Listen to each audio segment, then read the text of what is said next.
ವೃಶ್ಚಿಕ ರಾಶಿಯವರೇ ಜಾಗ್ರತೆ. 2026ರಲ್ಲಿ ನಿಮ್ಮ ಒಳಗಿನ ಗುಪ್ತ ಸ್ವಭಾವ, ಮೌನ ರಹಸ್ಯಗಳು ನಿಮ್ಮ ದೊಡ್ಡ ಶಕ್ತಿಯಾಗಬಹುದು ನೋಡಿ ಸ್ನೇಹಿತರೆ. ಆದರೆ ಇದೇ ವಿಷಯ ನಿಮ್ಮ ವಿರುದ್ಧ ತಿರುಗುವ ಸಾಧ್ಯತೆಯೂ ಹೆಚ್ಚು ಇದೆ. ನಿಮ್ಮ ಮೌನ ಸ್ವಭಾವ ರಹಸ್ಯ ನಿಮಗೆ ವಿರುದ್ಧ ಆಗುವಂತಹ ಸಾಧ್ಯತೆ ಈ ವರ್ಷದಲ್ಲಿ ಹೆಚ್ಚು ಇದೆ ಸ್ನೇಹಿತರೆ. ಈ ವಿಡಿಯೋವನ್ನು ಕೊನೆಯವರೆಗೂ ನೋಡಿ. ಯಾಕೆ ಎಂದರೆ ಇದು ನಿಮ್ಮ ಜೀವನದ ದಿಕ್ಕನ್ನೇ ಬದಲಿಸಬಹುದು ಸ್ನೇಹಿತರೆ. ವೃಶ್ಚಿಕ ರಾಶಿಯ ಮೂಲ ಸ್ವಭಾವವನ್ನು ನೋಡುತ್ತಾ ಹೋಗೋಣ. ಈ ರಾಶಿಯವರ ಯಾವುದು ಸ್ವಭಾವ ಹೆಚ್ಚು ಇದೆ ಎಂದು ನೋಡುವುದಾದರೆ, ವೃಶ್ಚಿಕ ರಾಶಿಯವರು ಎಲ್ಲವನ್ನು ಒಳಗೆ ಇಟ್ಟುಕೊಳ್ಳುವವರು, ಅಂದರೆ ಮನಸ್ಸಿನಲ್ಲೇ ಇಟ್ಟುಕೊಳ್ಳುವವರು. ಯಾರಿಗೂ ಹೇಳಿಕೊಳ್ಳುವುದಿಲ್ಲ, ಯಾರಿಗೂ ಬೇಗ ನಂಬಿಕೆಯನ್ನು ಕೊಡದವರು, ನೋವಾದರೂ ತೋರಿಸದೇ ಇರುವವರು ಈ ರಾಶಿಯವರು. ರಹಸ್ಯವಾಗಿರೋದು ಇಷ್ಟಪಡುತ್ತಾರೆ ಇವರು. ಇದು ಸಾಮಾನ್ಯವಾಗಿ ನಿಮ್ಮ ಶಕ್ತಿ ಸ್ನೇಹಿತರೆ. ಆದರೆ 2026ರಲ್ಲಿ ಇದೇ ಗುಣ ನಿಮಗೆ ನಿಮ್ಮ ದುರ್ಬಲತೆಯಾಗಬಹುದು. ಅಂದರೆ ನಿಮ್ಮ ವೀಕ್ನೆಸ್ ನಿಮ್ಮ ಇದೇ ಗುಣ ಆಗಬಹುದು ನೋಡಿ. ಈ ರಾಶಿಯವರಿಗೆ ನಾನು 2026ರಲ್ಲಿ ದೊಡ್ಡ ಎಚ್ಚರಿಕೆಯನ್ನು ಕೊಡುವುದಾದರೆ, ವೃಶ್ಚಿಕ ರಾಶಿಯವರೇ 2026ರಲ್ಲಿ ನೀವು ಹೆಚ್ಚು ಮೌನವಾಗಿದ್ದರೆ, ಎಷ್ಟು ಮೌನವಾಗಿರ್ತೀರೋ ಅಷ್ಟು ನಿಮಗೆ ಒಳ್ಳೆಯದಾಗಲ್ಲ.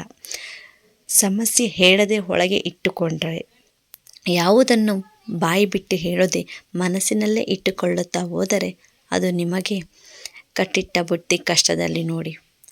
ಎಲ್ಲವನ್ನು ಒಬ್ಬರೇ ಎದುರಿಸೋಣ ಅಂತ ಅಂದುಕೊಂಡರೆ ನೀವು ಅಂದುಕೊಳ್ತೀರ, ಎಲ್ಲವನ್ನು ನಾನೇ ಎದುರಿಸ್ಕೊಳ್ತೀನಿ, ಮನಸ್ಸಲ್ಲೇ ಇಟ್ಕೊಳ್ತೀನಿ ಅಂತ. ಹಾಗೆ ಮಾಡಬೇಡಿ. ತಪ್ಪು ಅರ್ಥ ಮಾಡಿಕೊಳ್ಳುವವರು ಹೆಚ್ಚಾಗುತ್ತಾರೆ ನೋಡಿ. ಆವಾಗ ಏನಾಗುತ್ತೆ, ನಿಮ್ಮ ನಿಷ್ಠೆಗೂ ಶಂಕೆ ಬರುತ್ತೆ ಸ್ನೇಹಿತರೆ. ಕೆಲಸದಲ್ಲಿ ದೂರ ಇಡಬಹುದು ನಿಮ್ಮನ್ನು.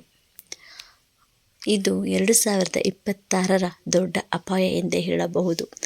ಈ ಒಂದು ತಪ್ಪಿನ ಪರಿಣಾಮ ಏನಾಗುತ್ತದೆ ಎಂದರೆ, ಈ ಸ್ವಭಾವ ಬದಲಿಸದೇ ಹೋದರೆ ನೀವು ಹಣದ ವಿಷಯದಲ್ಲಿ ಮೋಸ ಆಗುತ್ತೆ, ಸಂಬಂಧಗಳಲ್ಲಿ ದೂರ ಆಗುತ್ತೀರಿ, ಕೆಲಸದಲ್ಲಿ ಗೌರವ ಕಡಿಮೆ ಆಗುತ್ತೆ, ಹಾಗೂ ನಿಮ್ಮ ಶಕ್ತಿ ಯಾರಿಗೂ ಕಾಣಿಸೋದಿಲ್ಲ ನೋಡಿ ಸ್ನೇಹಿತರೆ.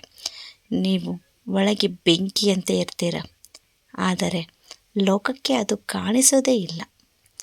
ಇದೇ ವೃಶ್ಚಿಕ ರಾಶಿಯ ನೋವು.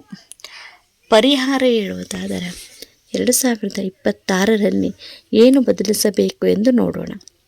ನೋಡಿ, ಅಗತ್ಯವಾದಲ್ಲಿ ಮಾತಾಡಿ ಅಷ್ಟೆ. ಎಲ್ಲವನ್ನು ಒಳಗೆ ಇಟ್ಟುಕೊಳ್ಳಬೇಡಿ.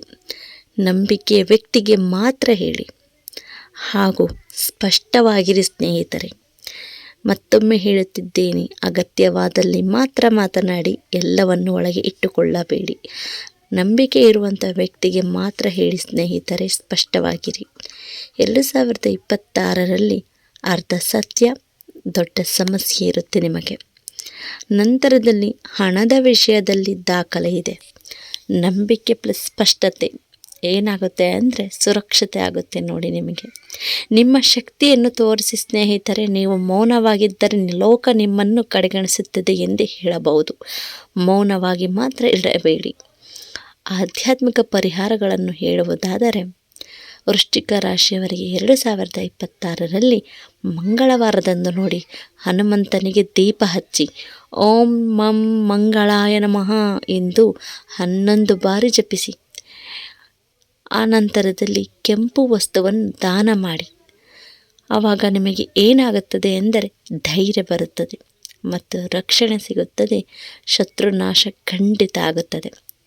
2026ರಲ್ಲಿ ಫಲ ಏನು ಅಂತ ನೋಡೋಣ. ನಿಮಗೆ ನೋಡುವುದಾದರೆ, ಈ ಬದಲಾವಣೆ ಮಾಡಿದರೆ ಒಳಗಿನ ಶಕ್ತಿ ಹೊರಬರುತ್ತೆ.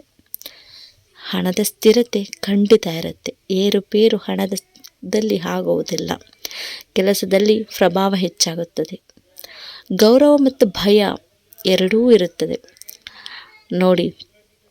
ನಿಮಗೆ ಬದಲಾವಣೆ ಮಾಡಿದರೆ ಏನಾಗುತ್ತೆ, ಒಳಗಿನ ಶಕ್ತಿ ಹೊರ ಬರುತ್ತೆ, ಹಣದ ಸ್ಥಿರತೆ ಇರುತ್ತೆ, ಕೆಲಸದಲ್ಲಿ ಪ್ರಭಾವ ಹೆಚ್ಚು ಇರುತ್ತದೆ, ಗೌರವ ಮತ್ತು ಭಯ ಎರಡೂ ಇರುತ್ತದೆ. ನೋಡಿ ಸ್ನೇಹಿತರೆ, ವೃಶ್ಚಿಕ ರಾಶಿಯವರೇ, 2026ರಲ್ಲಿ ನಿಮ್ಮ ವರ್ಷ ಆಗಬಹುದು. ನೀವು ಮೌನವನ್ನು ಸರಿಯಾದ ಜಾಗದಲ್ಲಿ ಬಳಸಿದರೆ, ಈ ಮಾಹಿತಿ ಉಪಯೋಗವಾದರೆ ಲೈಕ್ ಮಾಡಿ, ವೃಶ್ಚಿಕ ರಾಶಿಯವರ ಜೊತೆ ಶೇರ್ ಮಾಡಿ ಸ್ನೇಹಿತರೆ. ಭವಿಷ್ಯವಾಣಿ ಚಾನಲ್ನಲ್ಲೂ ಸಬ್ಸ್ಕ್ರೈಬ್ ಮಾಡಿ, ಯಾಕೆಂದರೆ ಇಲ್ಲಿ ನಾನು ಹೇಳುವಂತಹ ಭವಿಷ್ಯಗಳು ನಿಮಗೆ ಸರಿಯಾದ ಭವಿಷ್ಯದ ಜೊತೆ ಪರಿಹಾರವೂ ಇದೆ ಸ್ನೇಹಿತರೆ. ಮುಂದಿನ ವಿಡಿಯೋದಲ್ಲಿ ಭೇಟಿಯಾಗೋಣ. ಧನ್ಯವಾದಗಳು.